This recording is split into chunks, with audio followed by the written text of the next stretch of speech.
guys, it's Robin. I got another resource I wanted to share with you that I thought you'd find interesting. It's actually came out of an engagement that I'm working on right now with Citracom. Some of you guys know them as the voice over IP phone vendor. They work with a lot of our members. They are a very good sponsor of ours. And they have engaged me to work with their partners to come up with a marketing system for selling the phone system, the Citracom system. And I've been working on that. Now, where this came out of, the first thing I did is we formed, I'll give you a little background, we formed a beta group of people who are already selling Citracom phone systems, voice over IP. And the first question I asked everybody was, well, what kind of marketing do you need? You know, what do you need? Websites, emails, brochures, PowerPoint presentation, like what do you need? And it was like crickets. I got like a little bit of like, well, you know, if you can help us, you know, overcome the price objection, or, you know, maybe some web copy, or maybe a social media ad. I mean, it was a real like smattering of requests, nothing that was like definitive. And what occurred to me is they don't even know what to ask for. So I thought, you know what would be good to put together is a list of things that you need if you are selling a product or service. And these are marketing items that you would need. Okay, so I put together this called the New Product or Service Launch Marketing Checklist. It's not a very sexy name. Honest to God, I couldn't think of a better name. So there you have it. That's what it is. And it's not necessarily if you're launching a new product. I mean, in this case, a lot of the people I'm working with are just starting to sell Citracom phone systems, so they are launching it to their list. But this would be like if you're selling phone systems, if you're selling managed services, if you're selling you know, some sort of project work or migrations or consulting or whatever it is, whatever the major products are that you're selling, this is the list of things that you want to put together. So I'm going to walk you through this document. It's right below this video. You might want to download it first and then pause the video, download it, print it off, and go through it, because I'm going to run through it high level with you here. You know, again, you might want to pause the video. So I'm just going to go ahead and go through it. Okay, the first thing that you need, obviously when you're selling a product or service, is you need a clearly defined target market. So who is the most likely buyer for this particular product, right? What specific problems do they have that you solve? So what we're looking for is what's going to light them up, because a lot of people might be problem aware, but they're not solution aware. And this is really key for lead generation, because in our lead generation ads or any of our campaigns, we want to talk about, do you have this problem? You know, I'm paraphrasing, because more people are aware of the problem than they are the solution. So that's why we want to define who's the most likely buyer and what are the problems they're most likely to have. And then think about what lists do we have of high probability prospects or buyers. So things like, obviously, your existing customers would be, if we're launching a phone system, obviously going to your clients with the phone system would be step one. Then maybe you have unconverted leads would be another group. Or maybe you have a strategic partner or a list that you've built or something like that. So you want to think through that first. The next thing you want to think through is the unique selling proposition for that particular product. Why should they buy this from you? And a lot of people don't think that. Like, we talk about unique selling proposition from you, your company, but when we're talking about something like a phone system, we also have to be able to define to our potential prospect or customer why they want this phone system. So another thing I'm going to put right below this video is an example. It's a template of a free report that we put together, and in it you'll see the example. I'm using Tom Glover. You guys might remember Tom. He was one of the Better Your Best finalists. He's had a phenomenal year, 40% organic growth. It's insane.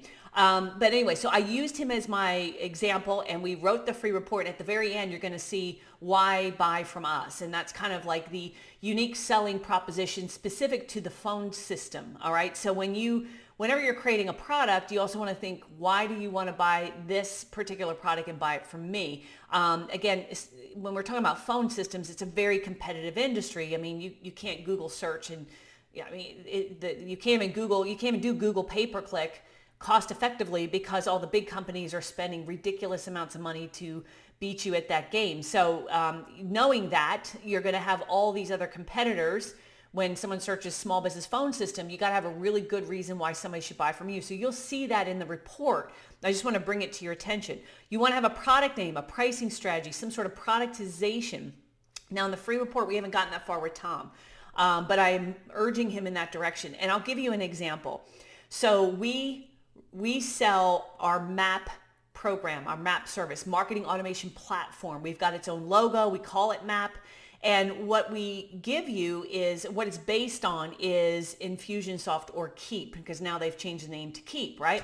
But that's not the only software we give you. We give you Appointment Core and plus this, and there's services, and we set up the campaigns, and we import your list.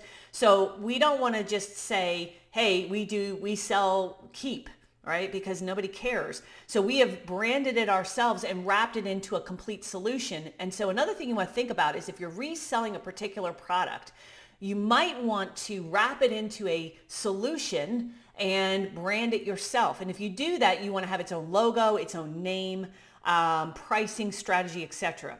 Next on the list, you got to figure out quoting in the proposal process, because you don't want to be scrambling last minute trying to figure that out. And if you have salespeople, you got to detail how they do that. You need a sales contract and onboarding payment process. Onboarding as well to wow the client, because really the sale's not over once the contract is signed. The sale really is over when the client is thrilled. Now, again, particular to phone systems, I'm going to use that example, it's fresh on the brain. And that is because, when some of the people that are selling these phone systems, like you'll see in Tom's free report below, we are guaranteeing, we give a 90-day money-back guarantee. So they can buy the phone system, use the phone system, and if after 90 days they find it's not right for them, they feel like they've made a mistake, they get all their money back. No problem, right? So the sale really isn't over when the contract's signed. The sale's over after day 91 when the client is thrilled and happy and not thinking about sending it back. So make sure that onboarding is part of the marketing process. Next, you got to align your CRM or marketing automation platform so that you have set up in your CRM a way for capturing and tracking inbound leads, for tracking purchased imported lists of potential prospects and segmenting those, because you want to talk to those different, a way for segmenting out existing clients. Because as you're starting to do, let's say they're starting to sell phone systems, and let's say we run a campaign in December and you get 10% of your clients to buy the phone system, that's fantastic. But when we do another campaign in February, you want to make sure that it's noted somewhere in your CRM that these people have already bought a phone system, or they're not viable prospects for whatever reason, so you don't waste your time marketing to them, and then they get annoyed because they're like, well, I already bought this, why are you marketing to me? So that's part of it. You got to track inbound leads and where they came from. Are they qualified? You got to have a way of tracking opportunities, and also just continuing to segment your list into strategic groups for prospecting, and a sales pipeline. So all that, whatever CRM you're using, if you're using, I'll just as a note, I know some of you out there are using our MAP program with Keap. All of this is available in there for you if you're thinking about selling phone systems or something else. Okay. Next, you need a buyer's guide. That's the other example, like I mentioned, that's the example, the free report below the video.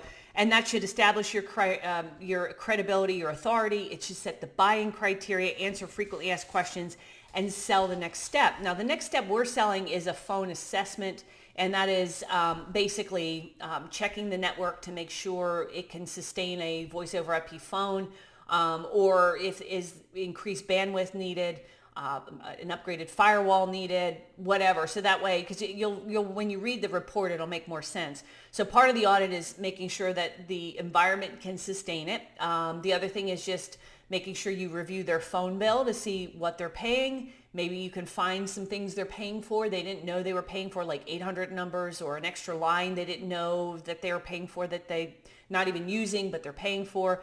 Also their current phone contract, to make sure there's no gotcha, cancel clauses, and etc. So that would be another thing you would do during the assessment. And then finally, having interviews with various stakeholders within the organization that use the phone heavily. And that might be the sales manager and the sales reps. That might be the front desk secretary who answers the calls, whoever it is in that organization, and figuring out how they use the phone, what's important, what's not, what do they love, what do they don't. That's all part of that assessment. Okay.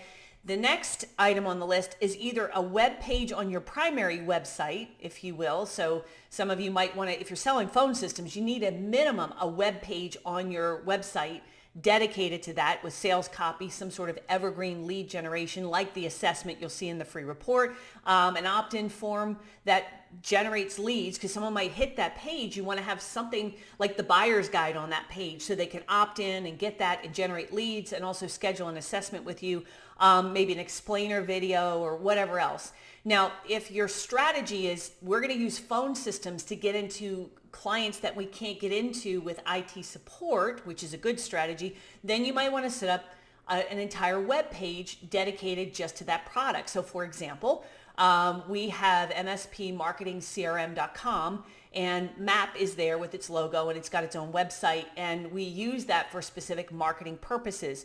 You might not need that for every product. It's really up to you and your strategy and how aggressive you are going to be at just selling that product as a lead-in, or if it's just something you're cross-selling to existing clients.